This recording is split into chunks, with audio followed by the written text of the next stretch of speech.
9.7 en Riobamba. Democracia 920 AM. Y Democracia TV para todo el mundo. 7:24 minutos en el territorio continental ecuatoriano. Vamos a seguir ilustrando en la revista de opinión Democracia sobre el destino de este proyecto de creación de oportunidades que el Ejecutivo ha puesto en manos de la Asamblea Nacional. Quiero dar la bienvenida al doctor Medardo Leas, expresidente del Tribunal Supremo Electoral, jurista ecuatoriano, y el doctor César Ulloa, catedrático y articulista. Bienvenidos a los dos. Doctor Medardo Leas, ¿cómo salir de este entrampamiento? Primero, con el proyecto de ley, hay voces de que debiera ser devuelto, y hay el escenario final, que hablaremos más adelante. ¿Qué le queda al Ejecutivo en esa posibilidad de negar el proyecto, de recurrir a una herramienta constitucional como es la consulta popular o la muerte cruzada, con todos los riesgos que ello tendría? Doctor Medardo Leas, ¿cómo afrontar este momento jurídico-político en el Ecuador? Buen día. Muy buenos días, un saludo cordial a César, Miguel, buenos días, a los radioescuchas, muy buenos días. Este problema es más político que constitucional o legal. ¿Por qué? Porque es obligación de una asamblea conocer, discutir, analizar los proyectos de ley urgente que el presidente de la República los envía en base de lo que dispone el artículo 140 de la Constitución. No sería admisible que el CAL, ese organismo administrativo, no lo acepte y lo envíe al trámite, porque la Constitución es muy clara al indicar que es la Asamblea Nacional quien debe analizar y discutir o modificar los proyectos de ley enviados por el Ejecutivo. Pero vemos que se anticipan ya criterios por parte de dos bloques mayoritarios al decir de que es ya inconstitucional, sin haber ni siquiera leído el proyecto, y lo que buscan es simplemente negar por inconstitucional el pedido y devolverlo, lo cual sería una irresponsabilidad política y muy trágico para el país, porque lo que nosotros buscamos es un nuevo esquema que nos permita desarrollarnos. Yo creo que las reformas buscan que el gobierno tenga los suficientes recursos para manejar sus proyectos, y de la misma manera lo que busca es romper con un problema coyuntural histórico que no han logrado ningún gobierno romper, lo cual es el sistema laboral ecuatoriano, que perjudica a millones de ciudadanos que por tener una mala ley son excluidos.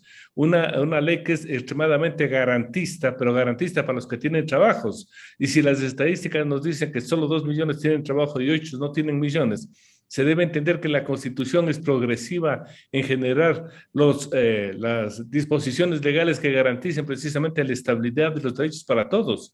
¿Cómo pueden los centrales sindicales seguir defendiendo sus privilegios? ¿Cómo pueden los propios jueces incluso seguir dando normas que garantizan solamente al que tiene empleo? Y los que no tienen empleo, yo creo que es obligación del gobierno de turno y de todos los ciudadanos modificar una ley que perjudica a los trabajadores y no los beneficia.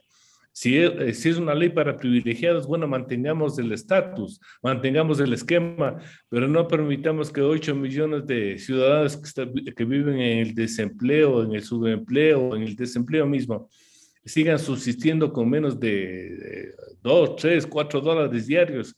Eso es una barbaridad. Entonces, la obligación de la Asamblea es analizar, discutir con responsabilidad, porque además para eso les elegimos.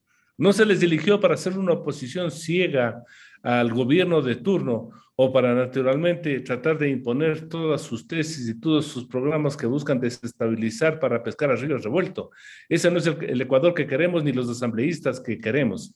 Entonces, mayor responsabilidad en el tratamiento, aplicando lo que dispone el 140, que a mi criterio es diferente a lo que dispone el 136 de la Constitución. Doctor César Ulloa, bienvenido, muy buen día. ¿Cómo afrontar este momento político con este proyecto de ley que está en la Asamblea Nacional? Muchísimas gracias, Miguel. Un cordial saludo de la misma manera a Medardo y a toda la audiencia que nos sigue tanto dentro y fuera del país. Es inevitable que el Ecuador busque la consecución de acuerdos y salgamos de la lógica del desbloqueo y por lo tanto coincido plenamente con lo que ha dicho Medardo en el sentido que esta ley debe ser discutida, tiene que la Asamblea convertirse en el espacio en excelencia de deliberación pública y ponernos a responder preguntas mucho más amplias que la misma ley. Yo creo que el país necesita de manera impostergable un acuerdo que no solo aterrice en cuanto a la aprobación de los 300 y tantos artículos que tiene la ley o en su modificación, si se quiere mirar de esa manera, sino que es el momento de pensar el Ecuador cómo traza la cancha a mediano y largo plazo. La deliberación no solo es coyuntural, Miguel. A mí me da la impresión que esta ley nos abre las puertas para respondernos preguntas un tanto más complejas, pero que son necesarias, y es el modelo económico que el Ecuador debería seguir en un proceso que todavía no sale de la pandemia, pero además que ha demostrado en la práctica que los modelos anteriores que el Ecuador ha establecido en los distintos gobiernos tampoco fueron eficientes.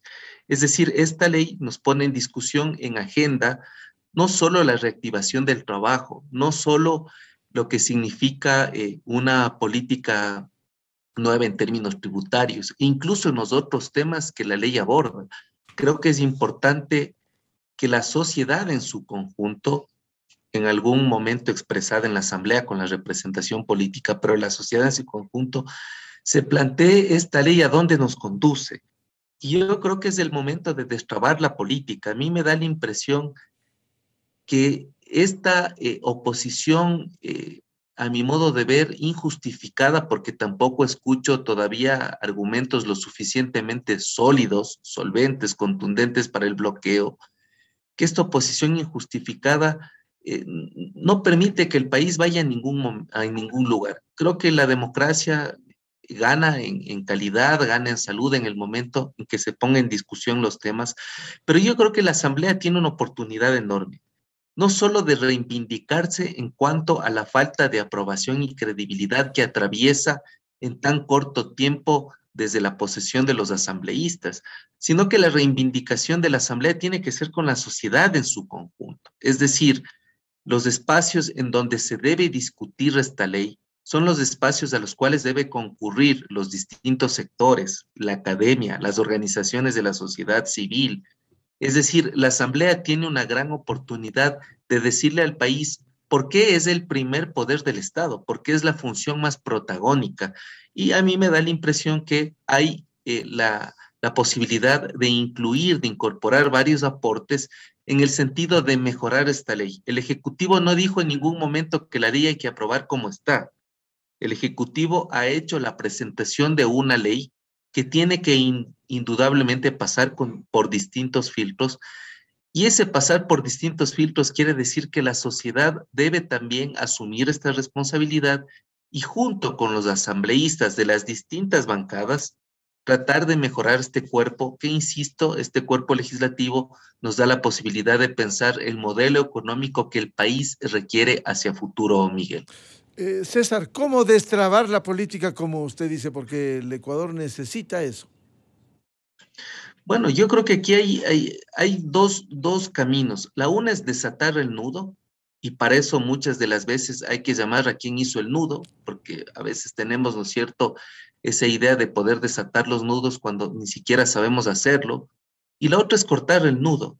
Me parece que desatar el nudo significa que se debe llegar a un momento de acuerdos mínimos entre las distintas bancadas, porque yo estoy seguro que ninguna bancada, ni el socialcristianismo, ni la Revolución Ciudadana, ni la Izquierda Democrática, ni los independientes, ni Pachacutic, quieren un país con desempleo. Creo que ese debería ser el primer acuerdo nacional, combatir el desempleo. El cómo se combate el desempleo, indudablemente tiene que ser una discusión técnica, ética, una discusión con expertos, porque la Asamblea, si bien tiene, ¿no es cierto?, una conformación de personas que tienen una legitimidad política de expresarse en cuanto a su militancia ideológica, no necesariamente son expertos en todo lo que la ley trata. Entonces yo creo que el primer acuerdo es combatir el desempleo. El segundo, que en la Asamblea concurran quienes tienen la experticia para que nos permitan desatar el nudo, es decir, de qué forma técnica, en qué tiempos, bajo qué acuerdos. Y claro, cuando se mira las cosas de manera técnica, cuando se mira las cosas de una manera mucho más objetiva, la gente que decididamente ha decidido oponerse a todo va a tener que caer en cuenta que sus criterios no le alcanzan, no le avanzan ante una lectura que nos permite de una manera técnica, ordenada, sistemática salir, ¿no es cierto?, del problema. Y el segundo, que a mí me parece que podría ser más doloroso, que no es desatar el nudo sería lo más racional, lo más sensible, lo más objetivo. Lo otro es cortar el nudo, y a mí me da la impresión que el rato que se quiera cortar el nudo, vía consulta popular o más drásticamente, vía muerte cruzada, el país va a entrar de nuevo en un interregno, es decir, en un espacio donde nadie gobierna, porque entrar a una consulta popular quiere decir entrar de nuevo a elecciones, y en el Ecuador ya sabemos cómo son las elecciones. Es el espacio de la descalificación permanente, del insulto gratuito, del corre, ve y dile. Entonces yo creo que es mejor tratar de desatar el nudo, fijándose tres o cuatro acuerdos mínimos con la experticia y el acompañamiento de quienes sí saben de la materia, porque ojo, tampoco es obligación que los asambleístas sepan de todo. O sea, si partimos de eso, también estamos equivocados. Más bien, los asambleístas deben asesorarse de gente que pueda dar sus mejores criterios para mejorar esta iniciativa legislativa que presentó el presidente Lasso. Doctor Medardo Leas, usted empezó diciendo que es un problema político más que legal. ¿Cómo destrabar la política y darle viabilidad? Porque el problema que ha vivido el Ecuador es este entrabamiento, que no hay salida frente a estas crisis. Bueno, los políticos deben entender de que su discurso histórico ha caducado frente a las necesidades que tiene el Ecuador. Y es vergonzoso que sigamos repitiendo en forma constante las mismas consignas que se vienen diciendo desde hace muchos años: no a la reforma y modificación del Código Laboral, no al FMI, pero no dan alternativas. Yo creo que la obligación de una oposición sana es criticar lo que está malo de un gobierno, pero proponer alternativas. ¿Cuáles han sido las alternativas que proponen los bloques mayoritarios de la Asamblea? Ninguna. Ellos saben que tienen la obligación incluso de resolver los problemas del sector más crítico y pobre que tiene el país, el sector indígena. Y para ellos la solución es simplemente suprimir el alza del combustible, cuando el mundo sabe que a futuro no tendremos ya vehículos, por ejemplo, que necesiten combustible, y que naturalmente las energías alternativas son las que van a llevar a los países a tener otro tipo de transporte. Entonces tienen que comprender eso. Pero si ellos se empecinan en que la política en el Ecuador solamente es la oposición, el enfrentamiento, lo que es más grave, los levantamientos indígenas, simplemente van a conducir ellos al enfrentamiento entre ecuatorianos, lo cual ya no queremos. Toda la sociedad rechaza esas actitudes donde no hay propuestas, donde no hay alternativas, donde no se discuten y aprueban las propuestas, por ejemplo, que presenta el presidente de la República. Yo creo que hay que modificar ciertas normas para que a futuro los partidos políticos sean verdaderos partidos políticos y no sean objetos de la manipulación a la ciudadanía. Es decir, que ellos deben comprender que realmente no tienen un respaldo efectivo de la ciudadanía, porque hay que medir, por ejemplo, las estadísticas de respaldo que tiene la sociedad ecuatoriana frente a la Asamblea. Si la Asamblea que salió con un 3 o 5% de aceptación, está llegando casi a los mismos porcentajes. Entonces, no pueden ellos tapar el sol con un dedo pretendiendo incrementar su popularidad con una oposición ciega.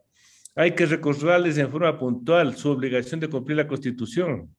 El artículo 140 dice puntualmente: deberá conocer, aprobar, modificar o negar el proyecto de ley. Deberá, es obligatorio para la Asamblea conocer y discutir en 30 días de este proyecto, porque si lo devuelven, yo creo que también aplicando el artículo 140, el presidente de la República puede promulgar como decreto ley el proyecto que envió. Entonces, naturalmente, eso va a provocar otra serie de enfrentamientos. No podemos nosotros estar judicializando las normas constitucionales y cualquier cosa enviándole para consulta a la Corte Constitucional. No, yo creo que el entendimiento, el diálogo permanente al que se les invita a las partes, pero que niegan a asistirse, es lo que nos conducirá a un buen camino. pero esa oposición ciega y reflexiva, amenazadora, no conduce a nada. Entonces yo creo que ya es hora que la sociedad se levante, responda sus expectativas exigiendo a los partidos y movimientos que cumplan con su deber, porque no podemos admitir que líderes históricos también ahora estén en una oposición ciega porque están resentidos. Entonces yo creo que hay que tener un cambio de Ese es el actitud. caso de Jaime Nebot. ¿Y de quién más? Es un hombre que públicamente está diciendo ya cosas que no deberíamos nosotros escuchar en un líder de la derecha ecuatoriana. Entonces tampoco es admisible que ese líder de la derecha ecuatoriana ahora esté unido a quien destruyó el país en los últimos 14 años. Entonces seamos claros, seamos responsables. El país exige pronunciamientos claros y concretos, ya no al enfrentamiento, sí al diálogo nacional, sí a buscar alternativas para acabar, como dijo César, con el desempleo, que es el peor enemigo de la clase pobre. El problema, doctor Oleas, es que daría la impresión de que otro es el escenario en la asamblea. Por ejemplo, ya se olvidó el correísmo de lo que ellos hicieron, alzaban la mano y aprobaban los proyectos, ahora no. Es decir, ¿cómo llamar a la reflexión, a la responsabilidad a fin de que asuman su papel? Es que solamente es con el llamado público nada más, porque la otra alternativa definitivamente va a ser la consulta, pero una consulta bien manejada, porque lamentablemente si no se regula adecuadamente, especialmente la promoción, vamos a tener que los grupos mayoritarios que ahora les sobran recursos para hacer campaña, se opongan ciegamente a que los efectos de una consulta sean positivos, porque los efectos de una consulta al pueblo serán sobre ciertos proyectos de ley específicos que tienen que ver con la ley que se envió a la Asamblea, es decir, regulaciones laborales y fundamentalmente lo que son tributos e impuestos. Pero es la otra alternativa. Yo creo que el país ya ha madurado un poco y si bien la consulta no es una elección, sí es un mecanismo adecuado al cual tendrá que recurrir el gobierno con sus costos y sus peligros, porque como ya lo dijo también César, no sabemos cuál sea el resultado, porque naturalmente aquí somos expertos en manipular la información, en manejar a través de las redes sociales ciertos mensajes que no son ciertos y que solamente contribuyen a la desinformación. Entonces, tienen que estar claros que este país tiene que avanzar con análisis, discusión, con debates, porque en el debate es la propuesta que realiza una persona donde triunfa la que mejor argumentos tienen. Eso es el debate. El debate no es el grito, no es la imposición de consignas, sino simplemente la explicación fundamentada de la oposición o de la aprobación hacia un proyecto. Y eso es lo que les falta. Los políticos no tienen una cultura política, no tienen una cultura del debate. Creo que no saben lo que es el debate. Entonces yo creo que debemos seguir insistiendo como ciudadanos que lleguemos a un consenso y que la Asamblea cumpla con la obligación en la forma establecida en el artículo 140, que le obliga a conocer, debatir, aprobar o negar un proyecto de ley. Doctor César Ulloa, usted hablaba la necesidad de lograr acuerdos mínimos. Sin embargo, en el discurso, sea la dirigencia política o la dirigencia sindical, dice sí, estamos de acuerdo en la generación de empleo, pero en los detalles ellos dicen no. Entonces, ¿cómo lograr ese acuerdo mínimo tan necesario en el Ecuador? El debate es necesario, pero si las condiciones no son suficientes en cuanto a procurar un debate de calidad y una consecución de acuerdos, a mí me da la impresión que las partes deberían recurrir a un tercero que puede ser un tercero componedor, que puede ser alguien que facilite el diálogo, que sea experto en cuanto a técnicas de negociación, porque si está el debate, ¿no es cierto?, detenido porque las partes no confían unas de las otras, entonces hay que mirar un tercero que pueda poner en discusión con reglas de juego claras, con procesos técnicos, con una guía y una moderación que permita mirar las cosas de forma más objetiva para la consecución de acuerdos. A mí me asusta escuchar los discursos extremos de las dos tendencias. Es decir, me parece que ni la derecha ni la izquierda hubiesen progresado en cuanto a su contenido ideológico, porque lo mismo que repite la izquierda, repite la extrema derecha. Y ese es un problema de país muy serio, porque estamos diciendo que el Ecuador no se ubique en un contexto de pandemia no superado, con una crisis multidimensional inimaginable e incluso mucho más potente que la del 2000, y que no podamos descubrirnos, no podamos salir de aquellos discursos que están bien en la retórica y tal vez para capturar adherentes o para fidelizar la militancia de los dos extremos. Pero yo creo que el Ecuador debe tener una postura más de equilibrio, y por eso yo advertía desde el inicio del diálogo que la discusión son los acuerdos mínimos. El país necesita 3 o 4 acuerdos mínimos indistintamente de las posiciones ideológicas, porque lo importante es encontrar una solución a los problemas. Y entre ellos está indudablemente el desempleo, está la inseguridad, está el tema de la educación, está la seguridad social. Entonces yo creo que estos acuerdos deben ser guiados o facilitados por un tercero que permita, ¿no es cierto?, que las partes se sientan a la mesa con unas reglas claras, con una definición técnica lo bastante objetiva. Y claro, ahí se me ocurre que si tanto el gobierno como las partes no tienen esa capacidad de tolerarse, de escucharse, pues hay que recurrir a una vía alternativa.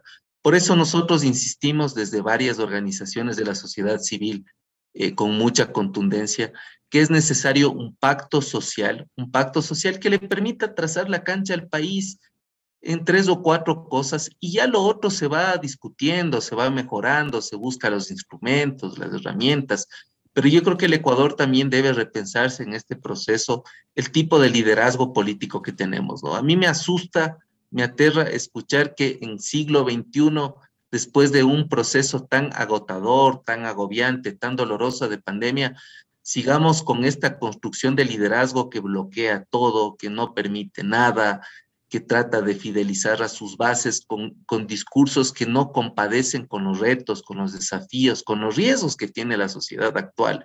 Entonces, esa búsqueda de fórmulas nuevas también requiere, ¿no es cierto?, que pongamos en discusión los tipos de liderazgos que necesita el país en los partidos políticos, en las alcaldías, en los ministerios, en el mismo ejecutivo. Entonces, insisto, hay que buscar acuerdos, hay que buscar una metodología, porque también es un tema de método. Es decir, no solo de poner los temas de discusión, sino de buscar el cómo en esa discusión se llegan a acuerdos.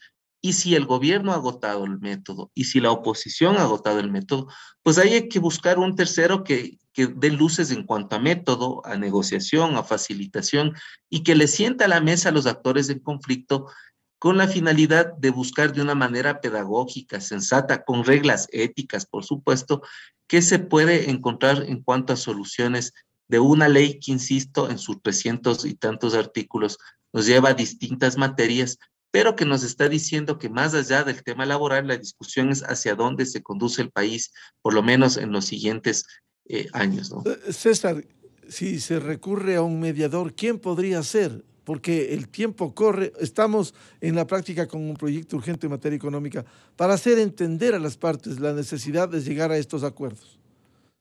Bueno, hay varias iniciativas de sociedad civil. Una es los diálogos nacionales que nosotros hemos puesto a disposición, ¿no es cierto?, de las partes, todo lo que significa darles unas herramientas, por lo menos para que las partes dialoguen con altura, es decir, con respeto, con criterios, con tiempos, con ciertas reglas.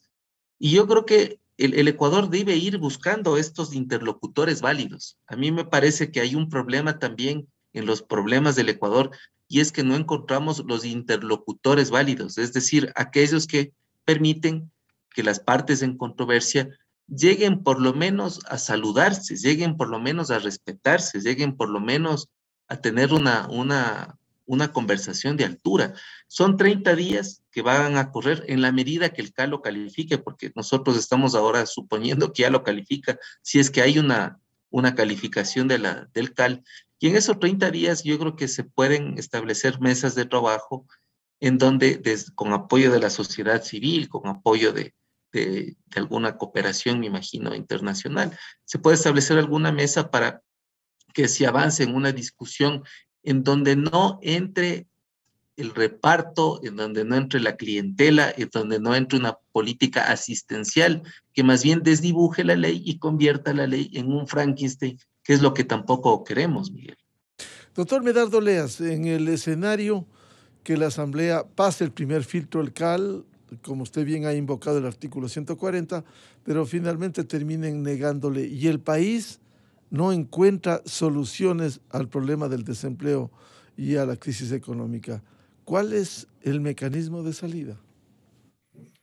Primero aplicar lo que dice el propio 140. Si la Asamblea no cumple con su obligación y lo devuelve, yo creo que automáticamente faculta al presidente de la República para que publique como decreto ley su propuesta. Y la otra es la que tenemos en la propia Constitución, la consulta popular. Porque yo creo que una consulta bien manejada donde se explique con claridad, de forma puntual, qué es lo que no lo ha hecho el gobierno, hacia dónde quiere llegar, cuál es el sistema de gobierno que tiene, cuál es el sistema impositivo tributario que quiere aplicar, cómo va a impactar, por ejemplo, las reformas laborales, que tiene que vender todas esas ideas. Vamos a la consulta. La consulta además es muy rápida. Desde que lo solicita el presidente de la República, la misma se hace en 60 días. Es decir, que si se niega y hay conflictos, nosotros tendríamos una consulta en enero y una consulta manejada en términos de comunicación adecuada puede motivar a que los ecuatorianos sean lo que decidamos este conflicto permanente que va a existir de aquí en los próximos años hasta que se termine este gobierno entre una asamblea que tiene una mayoría no afín al gobierno y un gobierno que quiere naturalmente avanzar. Entonces yo creo que aquí somos los ecuatorianos los que tendremos que decidir qué es lo que más nos conviene, porque a nosotros nos interesa el bienestar, no el conflicto. Nos interesan normas claras que nos saquen precisamente de este problema grave que es el desempleo, que es la inseguridad. Estamos viendo que, por ejemplo, el Seguro Social va a tener recursos solo hasta diciembre. Tiene que explicarse cómo vamos a solucionar este problema que lo causaron los anteriores gobiernos.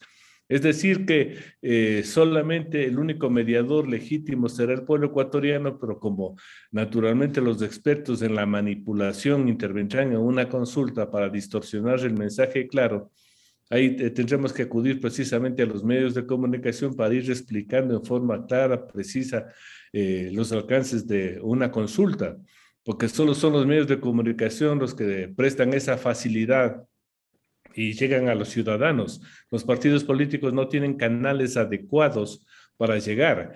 Y es cierto que los que quieren hacer oposición, pero una oposición a oscuras, trastienda, utilizan a los trolls. Como ahora les sobran suficientes recursos, lo único que hacen es contratar personas que puedan estar mandando miles de mensajes que distorsionan la realidad frente a los mensajes de una sociedad que sí se pronuncia.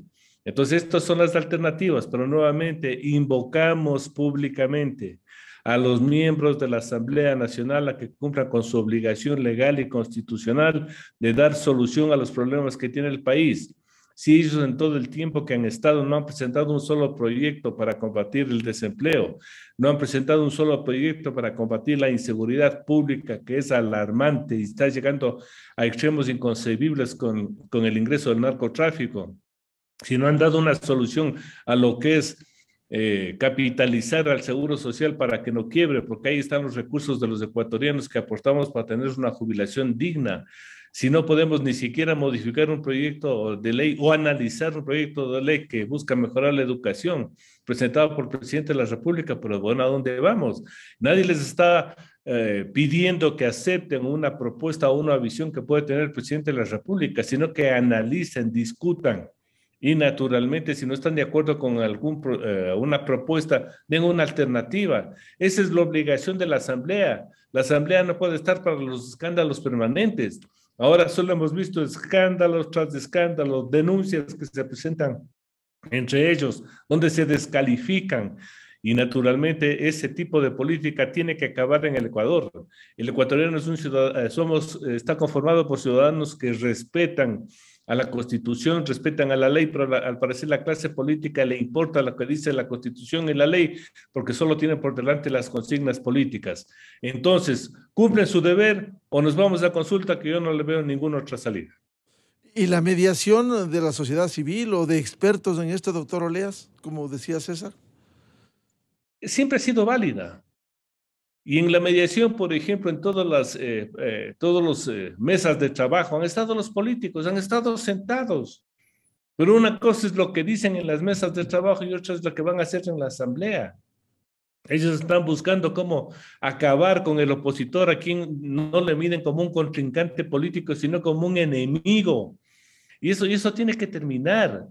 Aquí hacer política no significa que tengamos enemigos políticos si no pienso de la misma manera. No es enemigo, es simplemente un adversario político que piensa de manera diferente. Por eso le dije que tenemos que ya implementar la cultura del debate, donde triunfa el que mejor argumentos presenta, no el que más grita o el que más amenaza o el que dice que va a destruir una ciudad. No, señores, eso tiene que acabar. Es válido lo que está haciendo, por ejemplo, César con la Fundación Esquel, muy válido. Y van a salir documentos que van a ser profundos, meditados, y que si tendríamos una clase política honesta, respetable, debería coger esas propuestas que nacen precisamente de lo que sienten varios sectores de la sociedad, porque lo que está haciendo Esquel es invitar a una cantidad de sectores y de líderes que no son políticos, pero son líderes sociales comunitarios.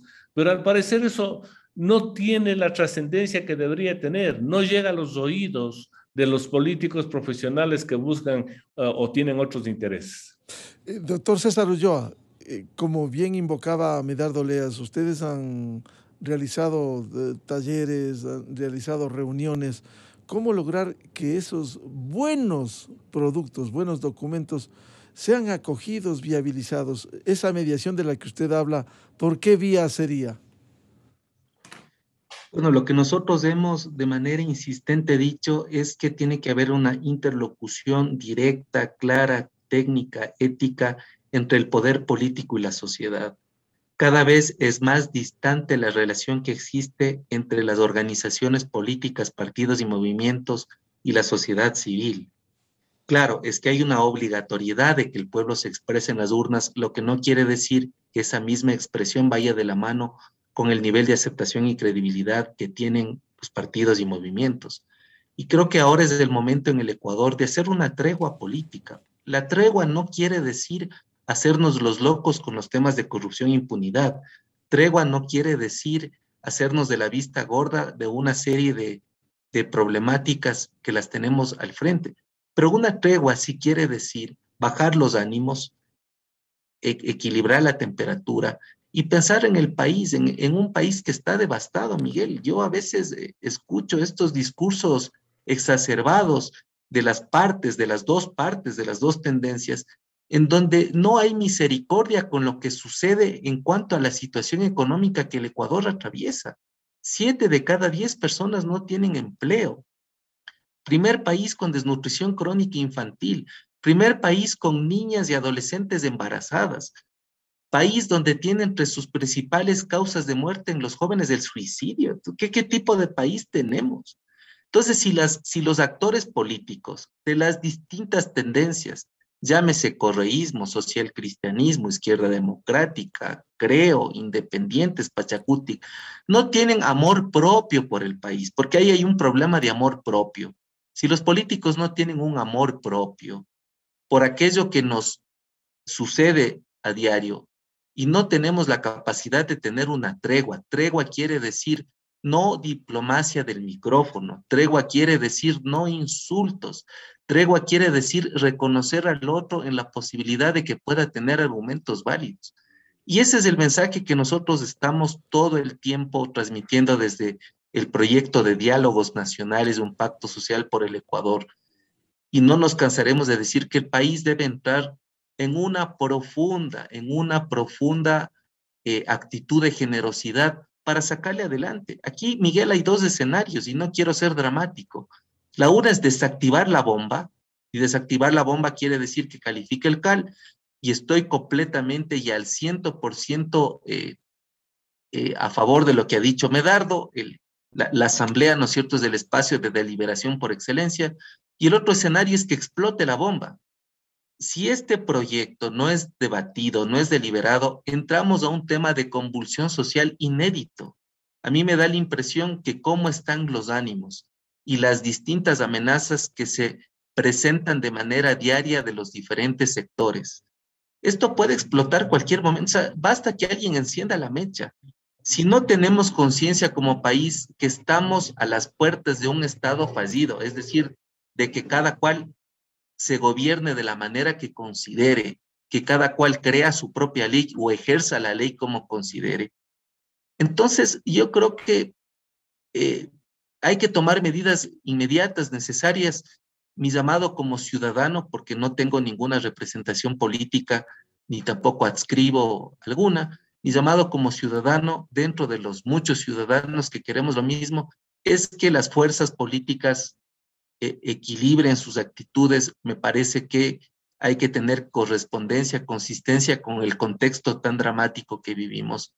Y que la solución no es el discurso, que la solución no es la retórica. Tenemos que entrar a una pedagogía de propuestas y escuchar lo que dice la sociedad. No basta con las intervenciones y alocuciones de la Asamblea, ni tampoco basta con la lógica del panfleto, con la lógica del folleto. Creo que debemos pasar a una militancia de sociedad civil más activa, en donde las propuestas tengan que buscar soluciones. Miguel, yo creo que la sociedad ya está cansada de esta confrontación que nos ha llevado a fragmentarnos de una forma muy, muy dolorosa, ¿no? Creo que vamos a presentar nosotros desde el mes de octubre, los resultados de algunas mesas de trabajo y también instalar mesas de trabajo, e invitamos a los distintos sectores, a las organizaciones políticas, que escuchen a la sociedad. No solo se escucha a la sociedad en campaña electoral, que ese es un problema de los partidos, solo hacen política en campaña. A la sociedad se le escucha todo el tiempo, todos los días, y creo que este es un espacio para que los partidos puedan escuchar de la sociedad, de la mano de la sociedad, algunas soluciones que se pueden plantear. Muy importante lo que han dicho, vamos a seguir hablando de esto. Quiero recoger ese mensaje de lograr una tregua política, que se piense en el Ecuador real, no en el Ecuador que sueñan con volver al poder unos. Por ejemplo, anteponer, y eso lo han demostrado, el correísmo, para decirlo, cualquier negociación, cualquier arreglo es con el lawfare, dicen la revisión de sentencias o nada. Entonces estamos entrampados. El Ecuador no quiere eso, el Ecuador reclama soluciones. Y hay insumos, hay documentos a través del diálogo, como hoy bien se ha dicho, un acuerdo mínimo. ¿Quién puede estar en desacuerdo en lograr una solución, aunque sea temporal, por el momento del empleo, el tema de desnutrición infantil, la violencia que existe en el Ecuador? Quiero agradecer por el aporte y seguiremos hablando de esto al doctor Medardo Leas y al doctor César Ulloa. Gracias por el aporte al país. Muchas gracias. Gracias, Miguel. Buenos días. Gracias. Muchas gracias. 8 de la mañana con 1 minuto en el territorio continental ecuatoriano. Pausa publicitaria en la revista de Opinión Democracia y ya volvemos con el subsecretario de Gobierno, Juan Manuel Fuertes, precisamente para ver el punto de vista del Ejecutivo en el trámite del proyecto urgente en materia económica en la Asamblea Nacional, la Ley de Creación de Oportunidades. Miguel Rivadeneira en la revista de Opinión Democracia. Bienvenidos al microinformativo de la hora. La recusación solicitada por Jorge Yunda en contra del juez del Tribunal Contencioso Electoral Ángel Torres no pasó. El pleno de ese órgano negó el pedido de la causa por una supuesta infracción electoral denunciada por Santiago Guarderas. En la resolución del pleno del Contencioso Electoral se niega el pedido y se devuelve el expediente al juez Torres para que continúe